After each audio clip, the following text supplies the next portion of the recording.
Olá, muito boa noite a você. Começa agora o Sinapse ICL do dia 1º de setembro de 2023. Já estamos em setembro. César Calejão, boa noite. Finalmente, né? Agosto não acaba nunca. Boa noite, Hobbs. Boa noite para nossa audiência. Vamos lá. Já falamos sobre direitos autorais hoje. Ele também é professor do ICL e também mestre em Direito. O nome dele é Vitor Drummond, que daqui a pouco conversa com a gente. Mas eu queria repercutir com você, porque saiu uma pesquisa do Instituto Datafolha mostrando que o presidente Lula tem 45% de aprovação aqui na cidade de São Paulo. Ele tem 29% de pessoas que consideram o governo regular e 25% de rejeição na cidade de São Paulo. E aí o que eu queria falar com você, César, é que comparando com a última pesquisa da Datafolha, que mostra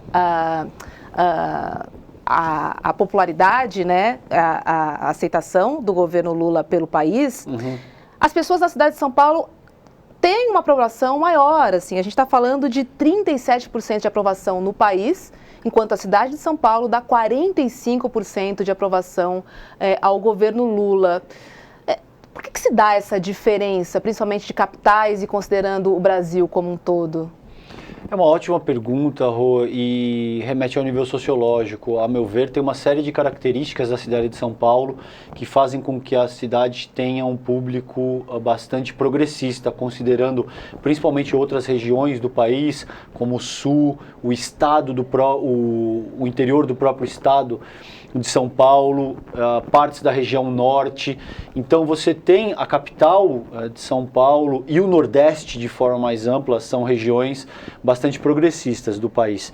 É óbvio que se a gente for entrar nessa discussão, a gente poderia gastar um programa inteiro nesse tema, então eu não vou fazer nenhuma colocação mais efetiva, mais incisiva nessa direção, porque eu correria o risco de ser leviano e eu não vou ter tempo para elaborar em cima disso de uma forma adequada.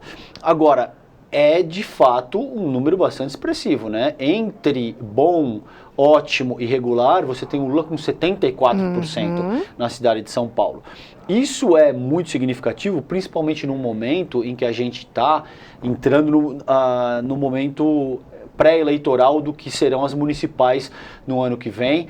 A gente tem, por exemplo, o Boulos despontando com bastante força na cidade de São Paulo, com o apoio do PT, exatamente como a chapa vai se dar e tal, isso já é outra coisa, mas o Lula demonstra ter muita força na cidade de São Paulo e, a meu ver, isso tem a ver com os acertos do governo. A gente também critica, a gente aponta questões que são consideradas duvidosas ou erros, tudo isso é absolutamente válido. Ninguém acerta tudo, né, Exatamente. César? Acho que é sobre isso que a gente está falando. Exato. Não dá. E a gente não se comporta de forma dogmática, no sentido de que a gente não pode criticar, etc. e tal. Agora, esses dados, o PIB, você viu, sair hoje, teve um avanço expressivo, muito acima do que a gente esperava. Tem uma tabela da Austin Rating que traz 40 e tantos, não lembro exatamente de cabeça, mas 40 e tantos países. O crescimento do Brasil está na 7ª posição. Então, isso é um dado empírico, independentemente de onde você esteja dentro do espectro político e ideológico, isso demonstra, sim, que existem uma série de acertos do governo Lula. A meu ver, esse dado que você acabou de ressaltar reflete esses acertos. É um dado importante, um dado forte, um bom indicativo. Sim. Exatamente, pensando já nas eleições do ano que vem. Vamos receber nosso convidado? Vamos lá. Olá, muito boa noite, Vitor Drummond, professor do ICL, também doutor e mestre em Direito e também atua na defesa dos direitos autorais dos artistas. Seja muito bem-vindo, Vitor. ICL é sua Obrigado, casa, Roberta. né? Obrigado, César. Obrigado. A gente que te agradece, Vitor. É um prazer te receber no Sinapse. Seja bem-vindo, querido. Vitor, que história é essa de você já ter sido advogado do Sting e do Paul McCartney, mas sem eles saberem? Como é que você advogou para eles? Que maneira diferente foi essa, hein? Não, é uma história curiosa. Assim, no direito autoral, no setor cultural, a gente tem muitas representações e representatividades, às vezes por conta das editoras, das gravadoras, às vezes agências, né? E uma agência que era sediada em Londres, tinha uma agência em Londres e em Amsterdã, eles me contrataram para fazer um trabalho para vários artistas do catálogo deles na América Latina. Só que eles eles tinham uma cláusula de sigilo muito grande, muito forte, assim. E nada podia ser dito sobre aquilo. E eles representavam centenas de artistas e disseram assim, olha, a gente vai mandar para você, vai fazer uma experiência, a gente vai mandar aí 20 artistas, você vai fazer esse trabalho primeiro na Argentina e no Uruguai, depois a gente vai ver se funciona para fazer em outros lugares. E não era assim, não eram grandes honorários, era uma coisa pequena, mas com um potencial grande. E aí, eles, depois de todas as tratativas, eles mandaram para mim um arquivo com todos os artistas de experiência, né? E disseram, você guarda aí os mandatos, você tem a cópia dos passaportes, dos documentos todos, e você não pode dizer para ninguém que você é advogado, que você representa esses artistas. E aí chegou para mim, aí eu fui lá abrir e tal, comecei a abrir, começaram a aparecer uns artistas que eu relativamente conhecia. Depois apareceu o Robbie Williams, um artista de música muito conhecido na Inglaterra, né? Uhum. Aí apareceu a Amy Winehouse, que já era falecida, era o pai dela, representante dela. Apareceu uns meninos do One Direction e tal, e de repente o Sting, o Paul McCartney e tal. E aí eu liguei para eles e falei, olha, o trabalho não é lá muito bom, mas tudo bem, vamos fazer. Agora, se eu não puder contar para ninguém isso, não tem graça nenhuma, né, gente? Com certeza. Tô contigo, Vitor. Eu sou advogado do Paul McCartney, do Sting, da Amy Winehouse, né? Acabou que o negócio funcionou só a primeira parte, depois não. E aí eles mandaram uma mensagem, pediram para eu jogar fora os documentos. Olha, não deu certo, a gente já percebeu que não vai conseguir. Era uma gestão de direitos que estava muito além do que a gente poderia fazer nesse complicado mundo ali dos direitos autorais nesse momento. E aí foi isso. Eu fui não advogado, tá aí na lista dos fracassos pontuáveis. Não advogado do Paul McCartney, do Sting e de uma galera. Mas é uma boa história para contar, É com uma certeza. boa história. Fica a história. Vitor, a gente vai falar um pouco de novas tecnologias, você estuda bastante o tema, novas tecnologias, e vamos falar de inteligência artificial. Antes, eu quero fazer uma introdução com relação ao tema de uma forma um pouco mais ampla. Tem um livro do Kurzweil que chama A Singularidade Está Próxima, no qual esse autor, ele é considerado, Hobbes, uma fera pelos principais inovadores de tecnologia, Bill Gates. Essa gente considera o Kurzweil como uma das pessoas mais capazes de prever o comportamento de novas tecnologias e de como é que o mundo, consequentemente, vai se configurar a partir dessas inovações. É o visionário do visionário. Isso! Ótima definição. Tipo isso, né?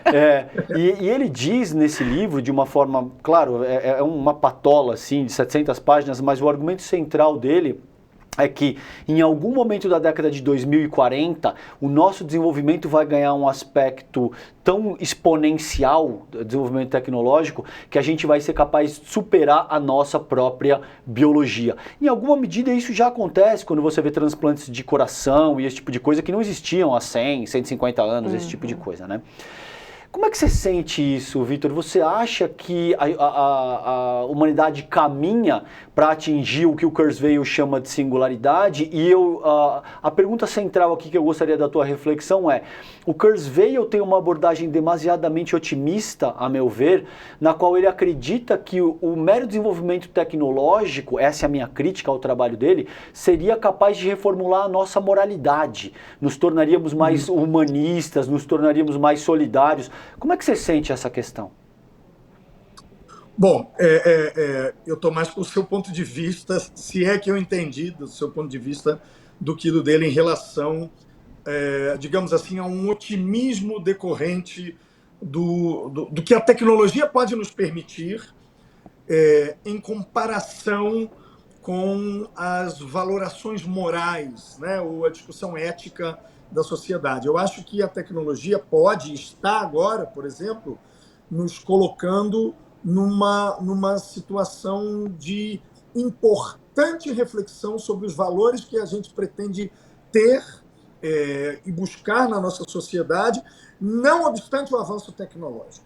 E aí, o Kurzweil, assim como outros pensadores, é interessante você começar por ele, ele é um sujeito que defende ou que estuda muito um conceito chamado transhumanismo, que é muito interessante, que a gente pode dizer que é algo entre a filosofia e a ciência, no sentido de que é uma complexidade de estudos que conduzem à compreensão se nós poderemos, como seres humanos, chegarmos, e se não, o mais longe que a gente pode chegar como ser humano, consertando ou melhorando o nosso corpo, o nosso aparato físico e, eventualmente, as nossas condições de vida, fazendo com que a nossa vida seja mais longa e, eventualmente, segundo alguns, haveria a defesa até tecnológica de uma vida eterna, no sentido que a gente poderia estar vivo enquanto nós pudéssemos, digamos assim, entre aspas, trocar as peças,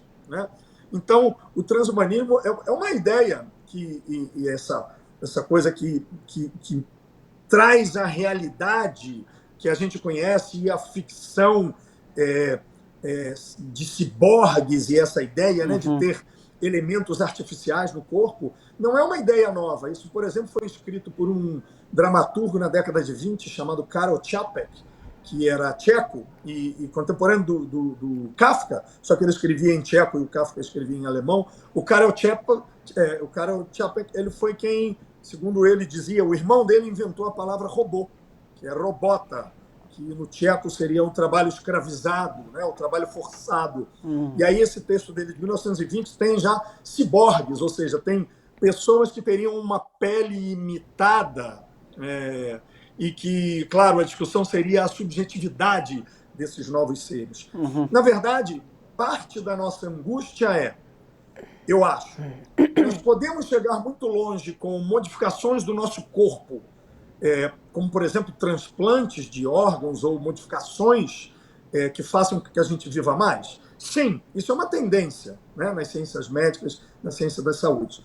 Agora, o quanto isso significa do ponto de vista da nossa subjetividade, como a gente vê o mundo?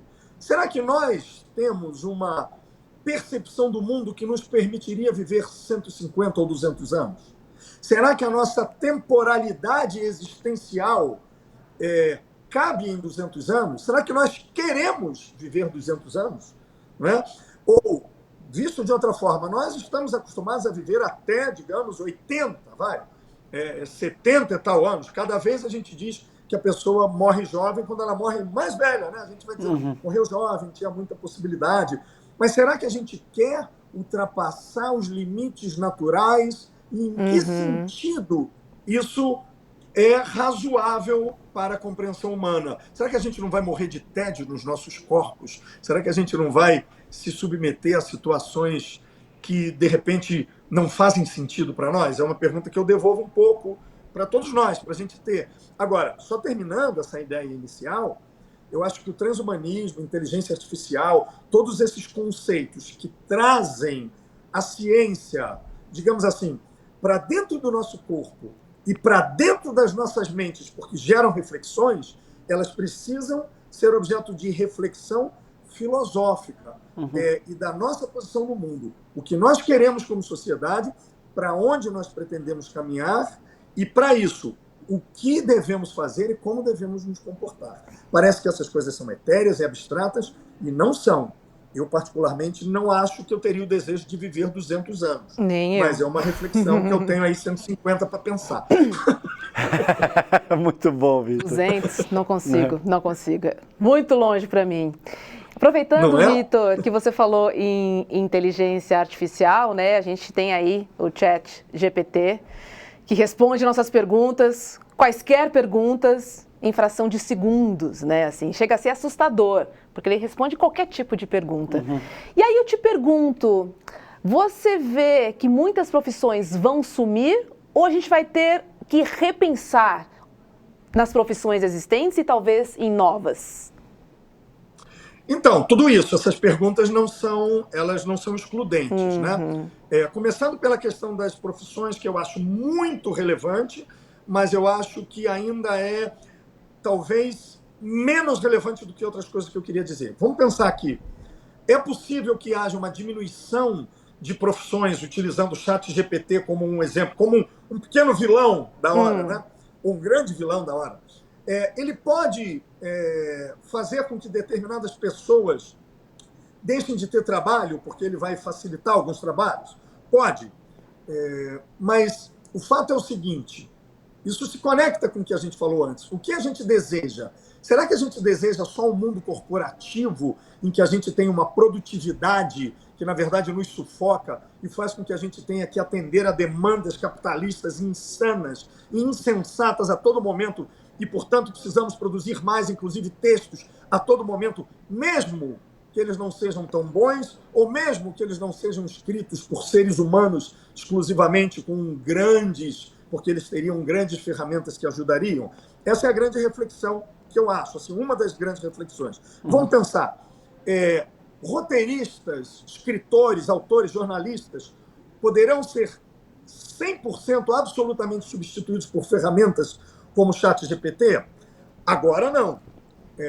E para mim, sempre parece que haverá o espaço do humano, nem que seja para trazer a compreensão do mundo, a interpretação do mundo, para que possa ser tratada por essas ferramentas. Mas eu tenho uma preocupação, e eu estou me falando exclusivamente sobre ferramentas como o ChatGPT.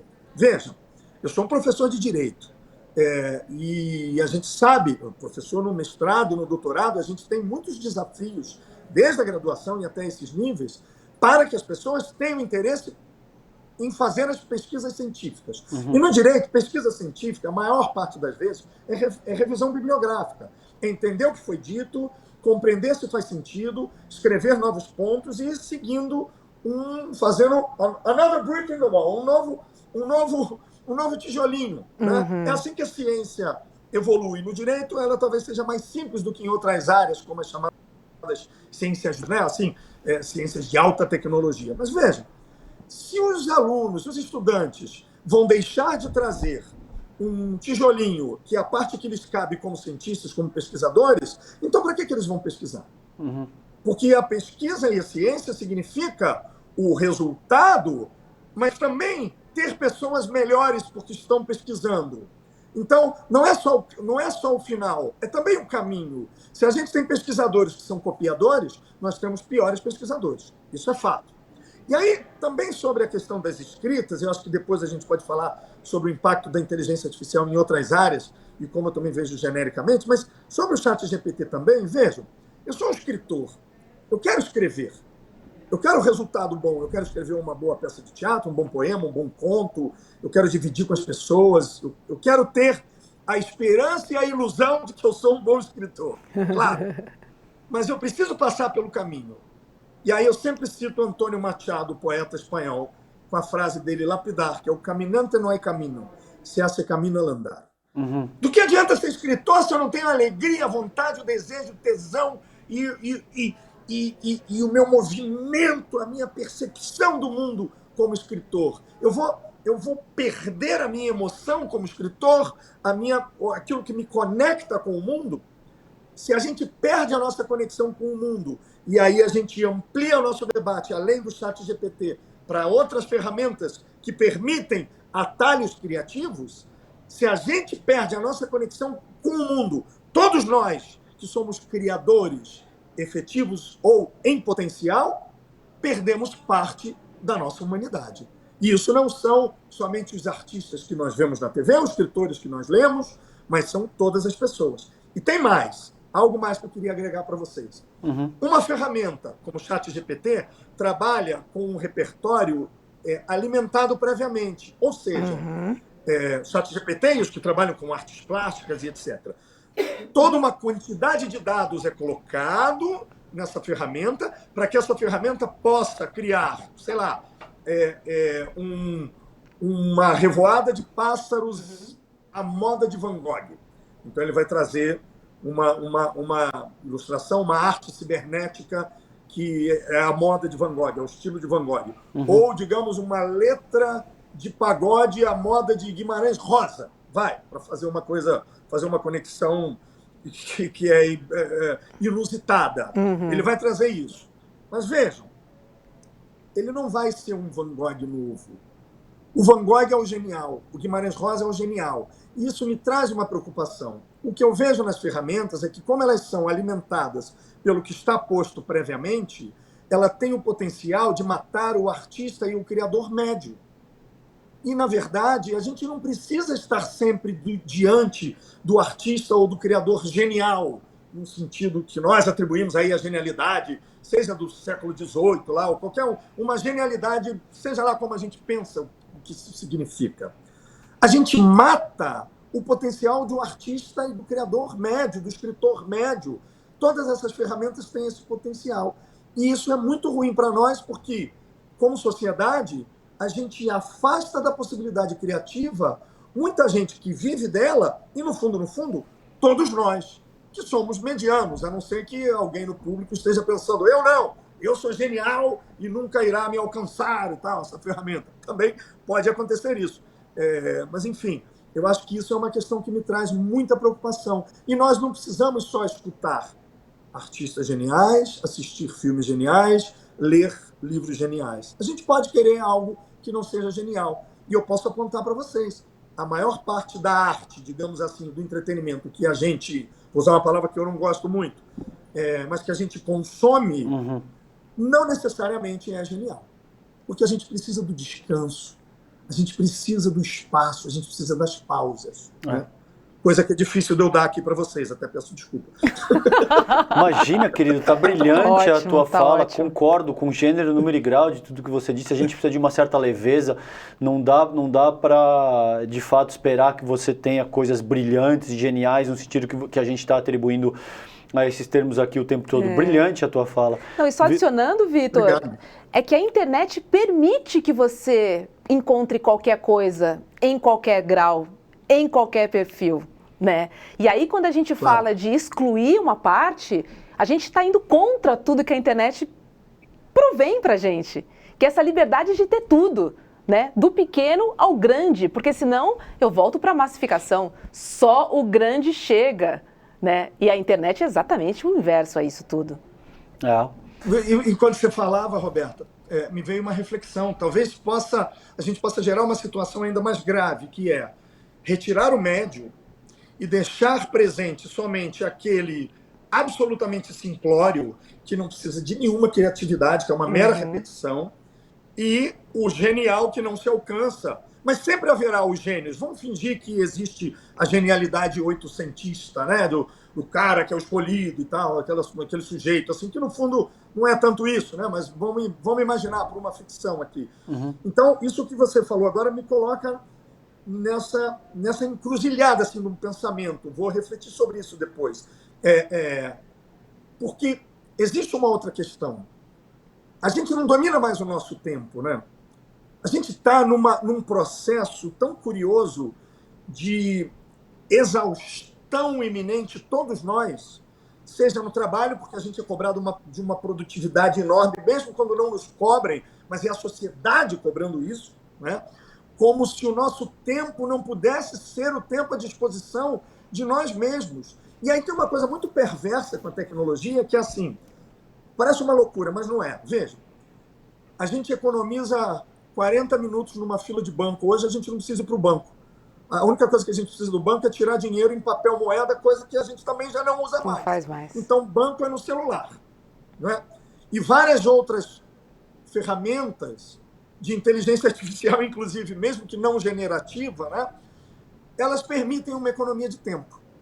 Só que a gente está num mundo tão tecnologizado que esse tempo que a gente economiza com as tarefas simplórias não é suficiente para a gente absorver todas as informações que a gente recebe decorrentes do uso da tecnologia. Por exemplo, vou fazer um salto muito simplório.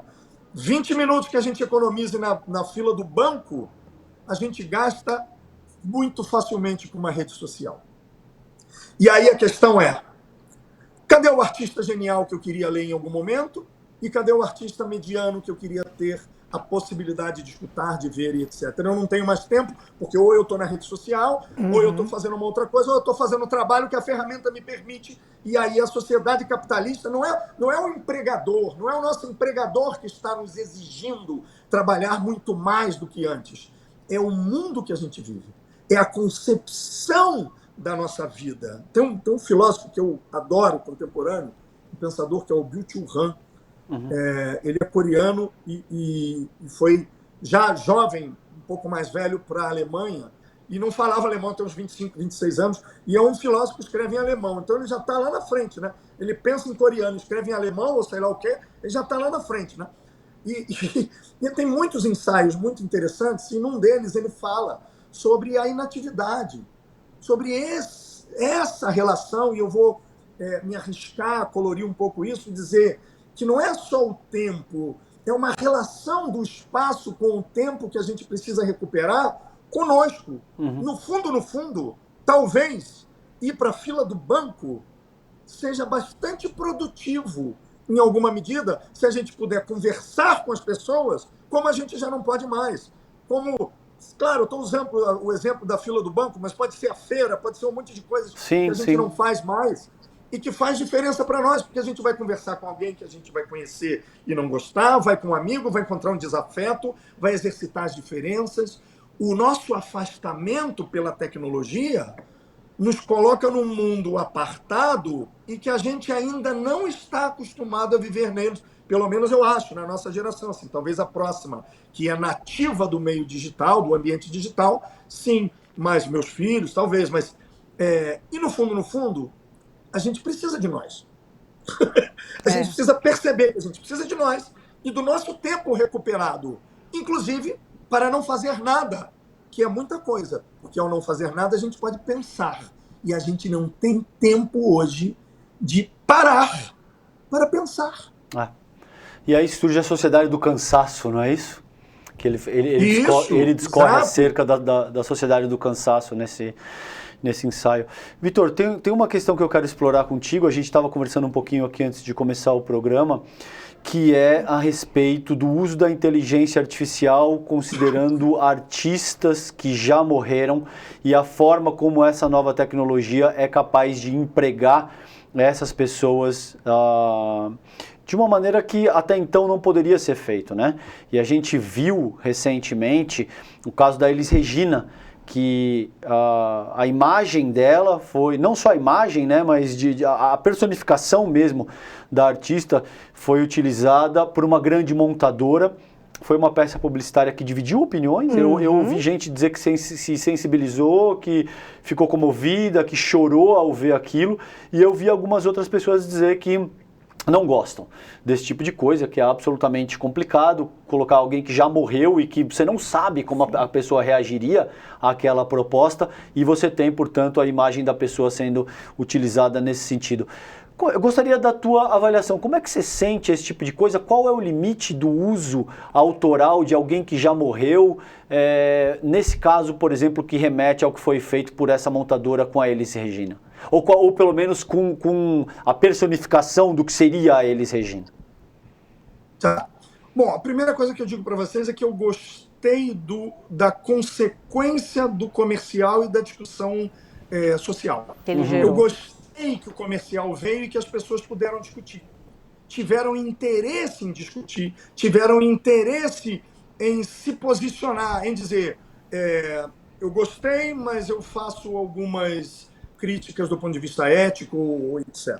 Claro, do ponto de vista do direito, a gente pode tratar isso, seria uma coisa meio enfadonha, mas eu posso falar aqui para vocês, a gente tem uma dupla questão aqui. A gente tem uma questão dos direitos de personalidade e a gente tem uma questão de direitos autorais. A discussão de direitos autorais é muito mais simples. Os titulares da obra musical e da interpretação poderiam e sim autorizaram, né? Então, assim, a editora musical que cuida dos direitos da música, certamente aqueles que têm os direitos do compositor, do Belchior. E eu sei, assim, tenho a informação, como todos nós, assim, que os filhos da Elis Regina também autorizaram do ponto de vista autoral. E, claro, também autorizaram do ponto de vista da imagem, que é algo vinculado aos direitos da personalidade e que está lá protegido, digamos, a imagem, né, e a honra, etc., estão protegidos constitucionalmente, mas no Código Civil. Então, essa possibilidade de fato, uma possibilidade jurídica que está nas mãos dos sucessores, né? Mas, veja, eu acho que o que as pessoas trouxeram me parece que foi uma outra coisa. Foi, assim, uma certa ofensa pessoal pelo fato de que alguém que elas gostam e que é um personagem da vida pública e alguém que tem uma entre muitas aspas, uma vida pública, né? Uma artista, que essa pessoa poderia estar no lugar que o público não gostou de ver, né? Muita gente questionou isso, né? E isso já é uma questão mais delicada, porque a gente precisa entender que antes da pessoa ter uma posição, que é uma posição perante o público, ela é um sujeito, né? E esse sujeito tem o direito de fazer o que bem entender com a vida dela, né? Com a sua própria vida. O que aconteceu como consequência, o que gerou essa discussão, é que a pessoa não está mais aqui. Assim, ressuscitaram Elis, Vitor, ressuscitaram Elis, né? Ressuscitaram ela, assim. Então, eu acho que isso foi uma questão que gerou alguma polêmica por essa razão, né? Porque algumas pessoas se sentiram pessoalmente ofendidas, assim. Não sei se faz sentido, mas isso é uma questão da subjetividade. Eu dizer que uma pessoa não se sente ofendida com algo não significa nada. Quem sabe é essa pessoa. Não sou eu que sou o detentor da ofensa ou da consequência da ofensa alheia. Agora, uma coisa que também foi interessante foi que houve uma discussão no CONAR, né, no Conselho que cuida, né, da regulamentação da publicidade, etc. E na decisão do CONAR tem uma coisa que foi muito curiosa, tem um apontamento que foi muito curioso, que lá na decisão o que se diz é que o uso da ferramenta da inteligência artificial, nesse caso, não foi suficiente para confundir o público. Em alguma medida é isso que está dito. Tá? Eu não estou lendo literalmente aqui, se eu estiver um pouquinho equivocado, eu peço desculpa, né? Advogado tem que fazer sempre a ressalva, mas é basicamente isso. A decisão aponta que, como não haveria uma confusão de fato, essa discussão teria que ser afastada. Claro, há outros argumentos. E isso foi uma das coisas que mais me chamou a atenção. Vamos pensar, fazer o raciocínio contrário, né? A contrário senso, como a gente diz no direito, para ficar elegante. Vejam, e se o uso for suficiente para confundir? Nesse caso, nós nos importaremos com esse uso? Eu acho que é aí que a gente começa a ter a nossa discussão. Se é um uso que vai fazer com que a substituição do criativo é tamanha que tanto o criador quanto a percepção daquele que vai receber a criação estão modificadas, fazendo com que não importe mais a criação humana, eu acho que nesse caso a gente estará em apuros. Esse é o meu ponto. Pois é, fiquei pensando aqui, Vitor. Vai chegar um momento que a gente não vai saber se foi criado por um ser humano ou pela tecnologia, né? Queria trazer aqui uma agência de publicidade, por exemplo. O setor de criação é o coração de uma agência de publicidade, né? Lá as pessoas ganham bem, os melhores salários, porque as ideias saem dali, do ser humano. E se a gente pensar que vai chegar um momento em que tudo se mistura, onde entra a criação artística? E adiciono mais, Vitor. Será que não vai ficar tudo muito genérico, uma vez que a inteligência artificial é alimentada por dados que são imputados por uma pessoa, por alguém? Olha, não só genérico, a gente corre esse risco, né, porque a gente tem que ter profissionais que vão fazer esse trabalho, eles precisam ser muito qualificados, talvez generalistas, precisam ter uma cultura ampla, como a gente tem os vieses, que são os vieses ideológicos, a gente tem vieses que a gente já discute, que tem relação com os direitos das minorias, com liberdade de expressão. A gente sabe disso. Tem os vieses racistas, machistas, misóginos, políticos de diversas posições. Então, os vieses são algo que fazem muita diferença na construção do resultado das ferramentas de inteligência artificial. Então, isso é algo que a gente precisa ter uma atenção absolutamente redobrada, porque isso é um perigo e vem sendo alertado até pelos filósofos e cientistas que trabalham e são otimistas com a inteligência artificial. O grande perigo não é a ferramenta. O perito somos nós. Uhum. O perito Que somos utilizamos nós. a E veja, ferramenta. você usou um exemplo interessante, você falou o coração da agência. Eu fiquei pensando aqui, você sabe que durante muito tempo se pensou na história da humanidade que o coração é que, na verdade, era o órgão do qual vinha a capacidade criativa e intelectual nossa, por uma relação simplória, porque se entendia que a gente ficava, por exemplo, com o coração acelerado quando a gente ficava ansioso, ou fica, né?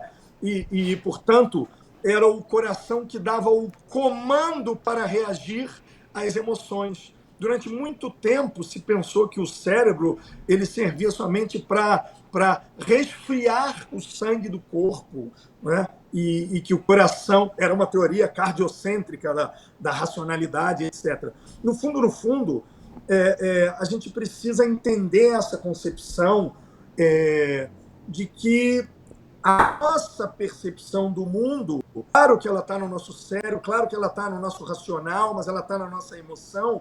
Essa emoção, não acredito que seja transponível para qualquer ferramenta. Mas eu acho que é uma coisa um pouco óbvia, eu não acho que eu não estou adivinhando nenhum futuro com isso, sabe? Então, eu acho que isso é uma discussão que me parece evidente e que o que a gente precisa fazer é tomar cuidado para não nos enganarmos. Tomar cuidado para a gente não projetar num futuro em que a tecnologia nos vai dar e já nos está dando soluções, por exemplo, para análise de dados nas ciências médicas, né, de diagnósticos e prognósticos, quer dizer, um diagnóstico ou uma sucessão, ou uma coletividade, uma coleção enorme de diagnósticos pode ser lido com uma melhor qualidade do que médicos, talvez, mas isso não vai afastar a necessidade da presença do médico na consulta, entende? Eu acho que isso que acontece nas ciências médicas e da saúde, a gente precisa que esteja presente em outras atividades, como, por exemplo, nas artes. Eu acho que isso é uma tarefa nossa contemporânea, entende? Porque o que a gente vê é uma vulnerabilidade no artista, é uma fragilidade na manutenção da possibilidade do ser artista, que a gente precisa cuidar das pessoas. E eu não estou falando assistencialmente, eu estou falando do ponto de vista de dar a possibilidade do maior número de pessoas sonhar em querer ser artista, criadores, porque, no fundo, é bom para elas e é bom para todos nós, porque a arte nos salva. A arte nos permite ter uma vida menos dura. Nós vimos isso na pandemia, todos nós, há 3 anos atrás, já se vão 3 anos, né? E um pouco menos. E é uma coisa absolutamente incrível, como pessoas ainda têm a desfaçatez de acusar os artistas, os criadores, de pessoas preguiçosas ou inativas. Isso é uma concepção muito equivocada, né? Demais. E você sabe que esse ponto é muito bom, Vitor, quando você traz essa dimensão da perspectiva cardiocêntrica da razão, e porque, sobretudo ao longo do século passado, existe essa dimensão. Eu conversei, por exemplo, com o Steven Rose, que é um neurocientista, e ele é muito enfático no sentido de te dizer que ao longo do século passado existe todo esse esforço de tentar, duas coisas, tentar entender a inteligência como um parâmetro absolutamente reducionista, o que é a inteligência, o que é a criatividade, como essas coisas estão relacionadas, e o cérebro como sendo o órgão responsável pela inteligência, pela criatividade pela e tal. superioridade, né? Porque ele divide. E o que é muito interessante aí, Hobbes, é que ele diz o seguinte, que primeiro é extremamente difícil caracterizar o que é inteligência de uma forma tão reducionista, com teste de QI e esse tipo de coisa, e que em segundo lugar, ele não acredita que a inteligência esteja no cérebro. E quem diz algo muito parecido é o José Martí, o revolucionário pensador cubano que dá o nome do Instituto Conhecimento Liberta, inclusive. Ele diz que a inteligência está em nós, mas ela não é nossa, porque ela é uma construção social, tem todo um raciocínio que parte de uma dimensão mais da psicologia marxista e esse tipo de coisa. E isso, eu fiquei pensando enquanto você falava, Vitor, Como é que a gente vai trabalhar com essa dimensão coletiva da inteligência, se a gente assume essa perspectiva que eu acabei de salientar aqui, considerando que a gente tem uma música, uma peça, um livro que foi, por exemplo, confeccionado pela inteligência artificial. Como é que fica isso em termos de direitos autorais? Suponhamos que a gente tem um livro que vire um best-seller e que foi integralmente redigido por uma solução de inteligência artificial. Quem é que tem direitos autorais sobre essa obra? Como é que funciona isso? Tá. Eu primeiro vou afastar de plano a hipótese de premiar, remunerar ou indicar que a autoria deveria ser da empresa desenvolvedora da ferramenta. Tá. E aí tem uma metáfora que eu tenho usado agora constantemente, que seria a mesma coisa que a gente dizer que um piano Essenfelder ou Fritz Dobert fosse o compositor das obras de Chiquinha Gonzaga, de Beethoven, ou de qualquer compositor que sentasse e tocasse ali as suas obras. Claro que eu estou forçando a barra, esticando a corda para fazer uma metáfora, é evidente. Mas é porque a gente precisa proteger a criação como uma criação humana. A gente está nesse debate que você acabou de colocar, César. E eu acho que a primeira coisa que a gente tem que afastar é esse primeiro ponto que eu disse. E nós precisamos revalorizar a criação como algo humano, e se existe uma área do direito que é voltada para isso, é preciso que ela se mantenha como uma área voltada para essa proteção, que é exatamente a área dos direitos autorais. E cada vez mais o que a gente vê é que a área dos direitos autorais, que esse sistema, esse universo, esse conjunto de institutos, né, ele parece que vai sofrendo uma fragilidade tamanha que quem menos é protegido, ao fim e ao cabo, são os criadores, são os intérpretes, são os autores. Uhum. Então, eu tenho 25 anos que eu trabalho nessa área. E, na verdade, eu estudei Direito, mas eu queria estar vinculado às artes, à cultura. Queria ser escritor, compositor, sei lá, ator muito. Por isso eu acabei, talvez, me conduzindo a trabalhar com os atores e atrizes. Sou muito feliz por isso e satisfeito. Mas acabou que coube a mim um pouco traduzir esse universo dos criadores, dos artistas, para a turma do direito e vice-versa. E o que eu constato cada vez mais é que, no caso dos direitos autorais, eles muitas vezes parecem desconectados com a realidade fática. Então, a gente tem situações muito curiosas de processos ativos e circunstâncias em que a criação está presente e que a gente precisa de uma arquitetura elaborada para entender a aplicabilidade na lei, entende? Uhum. Os pressupostos, os entendimentos da lei, às vezes, são muito radicais no sentido... E eu não estou querendo afrouxar a lei de direitos autorais, muito pelo contrário. Nesse sentido, eu sou até um conservador. Assim. Mas é uma questão muito curiosa entender que algo está no mundo, porque é trazido pelas pessoas. Acho que agora ele travou, hein? Vamos ver se volta um pouquinho. Travou, Vitor, travou. Não, é uma discussão muito boa. Que pena, porque essa discussão é extremamente pertinente e ele estava chegando no cerne da abordagem, que era basicamente ao encontro disso que eu te disse, Hobbes, que é um raciocínio muito interessante do José Martí, quando ele te dá conta de que a inteligência da Hobbes, ela está na Hobbes. Ela não é da Hobbes no sentido de ser gerada organicamente pelo teu cérebro. E ao longo, muito interessante quando ele te diz dessa perspectiva cardiocêntrica da razão, por que os reis medievais arrancavam o coração, por exemplo, entende? E a gente vem entendendo esse processo ao longo do nosso desenvolvimento para chegar a um ponto do século passado no qual basicamente entendia-se que a inteligência era uma propriedade do cérebro. E isso implica uma série de consequências que vão, por exemplo, da medicalização excessiva, Porque quando uma criança apresenta, por exemplo, um transtorno de déficit de atenção, hiperatividade, etc. e tal, entende-se que aquele cérebro está com um problema. Sim. E, portanto... Ser orgânico, né? Uma questão orgânica. Isso, exatamente. Sim. E, portanto, precisa ser trabalhado com medicação e você acaba negligenciando os aspectos societários, todo aquele entorno que compõe a densidade disso que a gente está trabalhando e que o Vitor estava abordando de forma brilhante na fala dele. Vamos ver se ele consegue voltar nos minutos, 15 minutos que a gente, 10 minutos finais que a gente tem aqui do programa. Mas, de qualquer forma, uma conversa muito produtiva, muito interessante com o Vitor. Eu gostei demais das proposições que ele fez aqui, muito interessante mesmo. Acho que é um tema que nos interessa muito, né? Porque a gente está vivendo esse momento, né? Uma tecnologia que não tem regulamentação ainda, então todo mundo está fazendo o que acha que deve fazer, da sua maneira, né? Algumas pessoas estão se sentindo impactadas, como a gente viu, né? A conversa que foi gerada depois daquela propaganda da Elis Regina. Algumas pessoas perdendo o emprego, a gente viu a greve, né, dos autores e também dos roteiristas nos Estados Unidos, porque a inteligência artificial já estava fazendo os roteiros. Né? E eles perderiam os seus cargos, os seus empregos. Quer dizer, a gente vive um processo, a gente está construindo, né? Acho que eu lembrei muito de quando começou a internet, que a gente não sabe o que era, vamos fazer aqui, vamos por aqui, não sei o quê.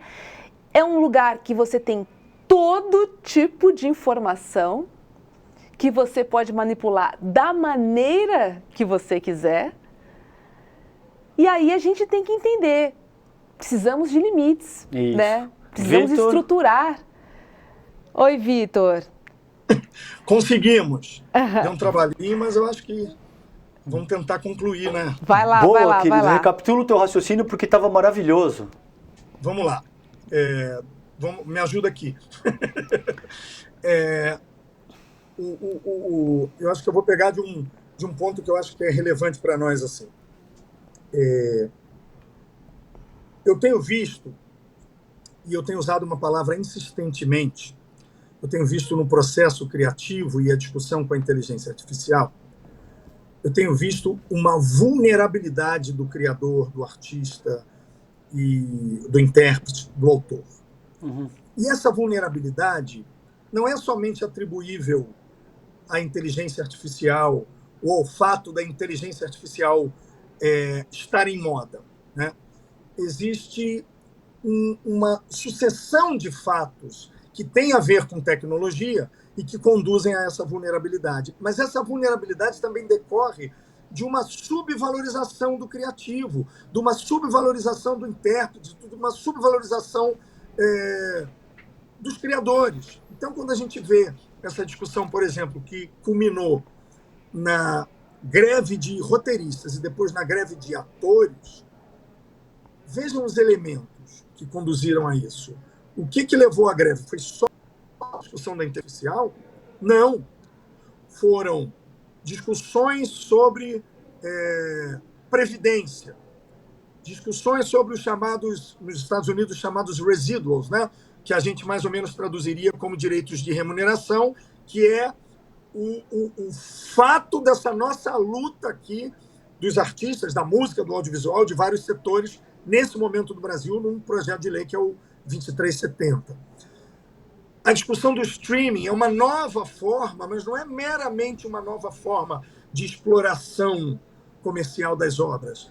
É a forma pela qual a gente está fazendo uso do audiovisual, da música e de outras atividades. Imaginem a magia que a gente tem decorrente do nosso evento aqui, do nosso encontro. Se a gente fala mal da tecnologia porque ela tira o espaço do humano, ao mesmo tempo ela também nos traz, paradoxalmente, a possibilidade de um espaço humano, como somos nós três conversando com o público, que são milhares de pessoas que vão continuar sucessivamente conversando conosco.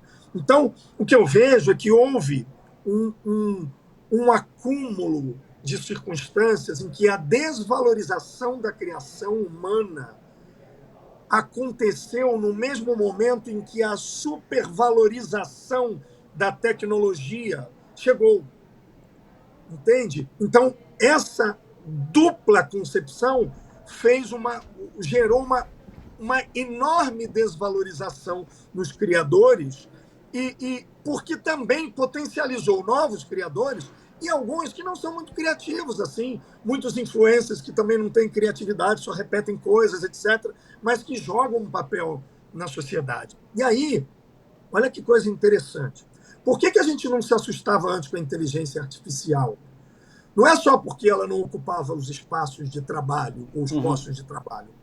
É porque ela não trazia para nós a inteligência artificial generativa, essa que possibilita o exercício das criações e o resultado com auxílio das ferramentas, que transforma ali as redes neurais, que artificializa redes neurais, mas aí já é uma questão muito técnica. Por que a gente não se assustava antes? Porque a gente não se via tendo um espaço ocupado como pessoas criativas. E por que assusta todo mundo? Porque todos somos criativos. Isso não é uma exclusividade artística. Todos somos criativos. Aí, quando a gente vê uma ferramenta escrevendo um texto e nos substituindo, isso nos assusta. Nos assusta porque também a gente tinha uma ideia, olha que interessante, a gente tinha a ideia de que o mal tecnológico vinha na forma humana, seriam humanoides. Outro dia eu participei de um debate parecido com esse, e os jornalistas falaram, enfim, defendiam o ponto de vista de que, sim, de que os robôs seriam humanoides, etc., e que o sujeito que nos ocuparia esse espaço ético e tal seria humanoide. E eu acho que não, imagina, é só a gente pensar coisas simplórias. Pega um exemplo simples. Por que a gente vai fazer um robô em formato humano na lavoura? Para ele ter as dificuldades do ser humano, do corpo do ser humano. Claro que os robôs, é muito mais fácil eles terem formatos de outros animais que, em algumas circunstâncias, tenham um aparato natural mais voltado para isso, né? Mas, enfim, eu acho que a gente está numa encruzilhada que a gente precisa, e eu vou insistir nisso durante muito tempo, discutir a valoração ética. Que sociedade nós queremos em decorrência da inteligência artificial? Generativa, sobretudo, que é essa que pode ocupar parte dos nossos espaços. Aí, só concluindo essa coisa lá da greve e tudo mais, e aí eu acho que a gente propõe para vocês, se vocês acharem razoável, que a gente leve esse tema, que a gente traga aqui esse tema para a gente conversar mais. Ele está muito na ordem do dia, né? A gente acabou falando muito da inteligência artificial, mas a discussão dos direitos autorais está explodindo, né? E a cada dia a gente tem novidades, né? Mas eu queria pelo menos falar um pouquinho sobre isso para vocês. Essa vulnerabilidade que a gente vê nos artistas, ela está presente nas relações empresariais com os artistas. Vejam, artistas que não conseguem negociar seus próprios contratos estão numa posição de absoluta inferioridade. Isso é o que acontece. No caso do audiovisual, eu posso cravar isso para vocês, e eu tomo o cuidado de falar em nome da coletividade de atores e atrizes, porque eu represento uma instituição, e então tenho uma fala assim, nesse sentido institucional, não quero tomar o espaço de todos os outros. É muito difícil você falar por uma coletividade, mas nessa experiência em relação aos atores e atrizes, e eu até estendo aos outros criadores do audiovisual, a gente tem imposições contratuais, a gente tem circunstâncias que são de aceitação de contrato. Tem uma grande atriz, amiga minha, espanhola, faleceu no ano passado, a Pilar Bardem, que é a mãe do Javier Bardem, uma figura também muito atuante nesse cenário, que ela dizia para mim e para todos nós, a primeira coisa que um artista faz quando chega um papel para ele é aceitar. Depois é saber qual é o personagem. E aí, vejam, a gente pega esses artistas que não têm condição negocial, e o que eles estão tentando fazer agora? E aí eu faço parte desse grupo, junto de centenas, milhares de pessoas. Modificar a lei para que haja uma possibilidade de fala na criação legislativa. No meio ambiente, né? no ambiente digital, não é possível que não se permita um pagamento, uma remuneração pelo trabalho dos artistas, se ela é a grande forma hoje de expansão e de utilização das obras. Sim. Então é totalmente equivocado. Se o artista não pode negociar no contrato, cabe a ele tentar modificar a lei. Mas aí tem que lhe ser permitido modificar a lei, senão ele está absolutamente numa situação de vulnerabilidade. E eu acho que essa vulnerabilidade é tamanha que eu tenho desenvolvido uma tese de que me aproximando da ideia de que os criadores e os autores, intérpretes, eles são, do ponto de vista do direito, uma nova minoria. Não uma nova minoria, porque não são novos. Nova minoria no sentido de que eu queria atribuir agora algo que ainda não foi atribuído, que é essa condição de diferença tamanha no direito que não há possibilidade nenhuma sem você estabelecer condições que equilibrem isso. Vulnerabilidade, eu estava estudando esses dias a semântica e a história. O vulnerável é aquele vulnus, que vem do latim, é aquele que pode ser ferido. Olha que interessante. Vulnus é o que... vulnus, na verdade, é o ferível, né? A etimologia do termo. É o que pode algo. Então, vulnerável é aquele que pode ser ferido. A vulnerabilidade é a condição daquele que pode ser ferido a todo tempo. Né? E a gente está nessa situação. Desculpem se eu falei demais sobre isso. Imagina. Não, Vitor, tranquilo. Tá ótimo, Vitor, imagina. Eu só queria fazer uma pergunta sobre direitos autorais na internet, porque a gente viu recentemente vários artistas em Brasília, né? Marisa Monte, Caetano Veloso, Antônio Fagundes. E eles entregaram uma carta para o presidente da Câmara, Arthur Lira, com algumas reivindicações. Do que se trata, Vitor? Seria uma remuneração por postagens na internet? Eu fiquei um pouco confusa sobre o que seria isso, que eu entendo ser um pouco parecido com os meios de comunicação que produzem conteúdo também, né? Empresas jornalísticas, não sei se dá para botar todo mundo no mesmo pacote. Boa. Vamos lá. Vou tentar explicar de uma forma bem sintética um processo que está acontecendo há muitos meses do ponto de vista pragmático agora, mas há muitos anos, que é essa tentativa de valoração e reconhecimento desses direitos. O que os artistas estão buscando, e na verdade toda a classe está conseguindo se unir de uma forma que eu nunca vi antes, em 20 anos que eu estou à frente desse processo com atores e atrizes, e eu estou me referindo à classe não só de atores, atrizes, diretores, roteiristas, músicos, intérpretes, produtores, toda essa turma. Na verdade, a questão não é uma carta ao Arthur Lira ou uma reivindicação solta, assim, é um processo que começou no início do ano e que hoje faz parte de uma discussão de um projeto de lei.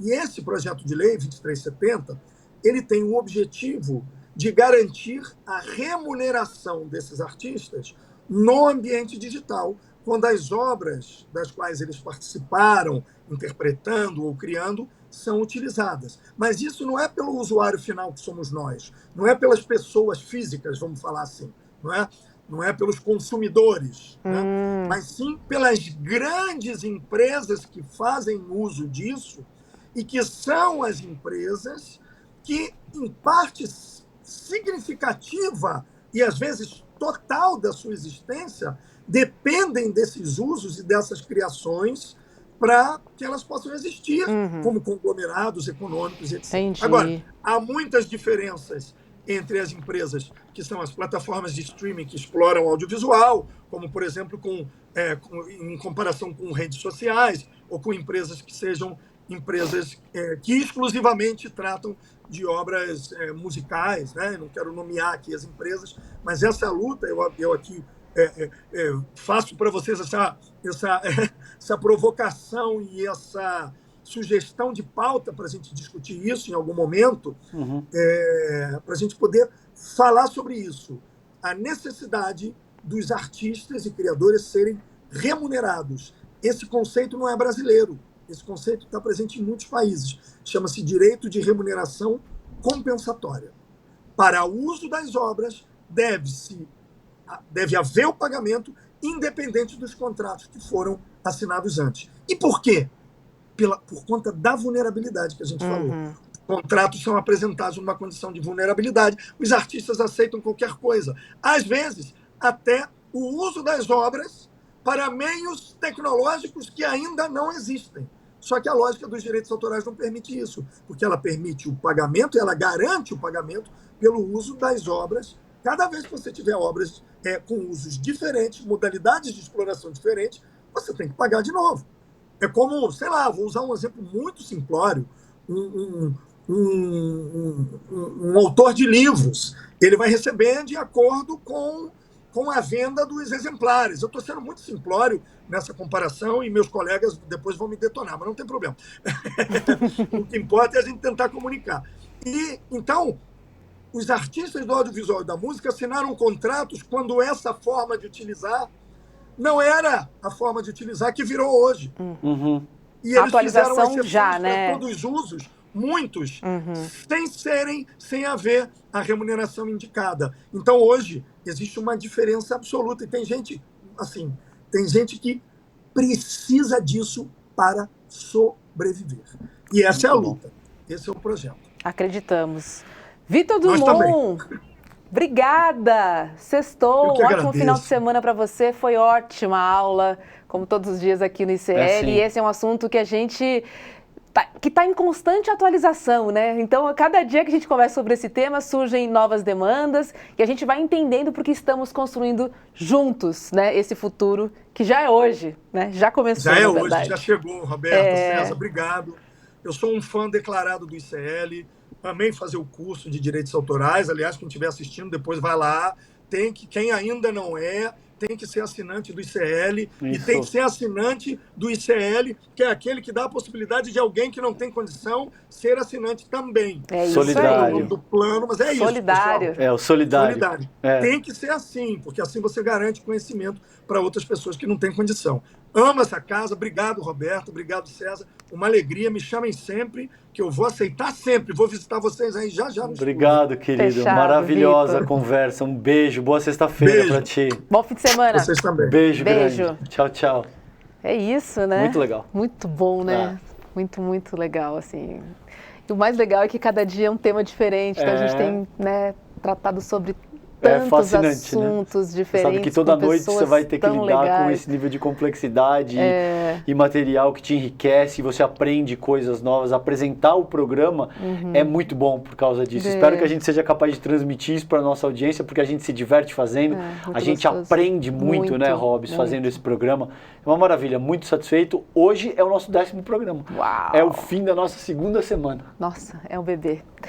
Deixa eu lembrar a programação de segunda-feira, depois do final de semana de sol, que a gente vai aproveitar e se divertir. Boa. Então, a segunda-feira começa às 7 da manhã, com Leandro Demore e o seu Desperta, das 7 às 8 da manhã. Análise das principais notícias do dia com esse cara aqui, ó. E logo depois tem ICL Notícias, primeira edição, com Vivian Mesquita, Eduardo Moreira e também William De Luca. E olha só, gente, que bacana. Ontem teve aula magna com a filósofa Marilena Chauí. E para você que perdeu, porque ela foi vista por mais de quase 160 mil pessoas. Olha, que sucesso, César, absoluto. muita gente. Mas, se você perdeu, estamos liberando o replay até domingo. Só até domingo. Então, tá aí um bom programa para o seu final de semana. É só acessar icl.com.br/aula. É isso aí. Corre lá, não pode perder não. Corre lá, é só até domingo. Sextou? Sextou, querida. Segunda a gente se encontra às 7h30 da noite aqui no Sinapse. Divirtam-se, descansem. E é isso, né? É isso. Bom final de semana para todo mundo. Até segunda-feira. Beijo, gente. Fiquem bem. Tchau, tchau. Meus amigos, minhas amigas, que aula deu a Marilena Chauí, essa que é uma das maiores professoras do Brasil e do mundo, uma das maiores intelectuais do Brasil e do mundo, para toda a comunidade ICL. Uma aula gratuita, uma aula aberta e que nos trouxe o tema Para que Filosofia?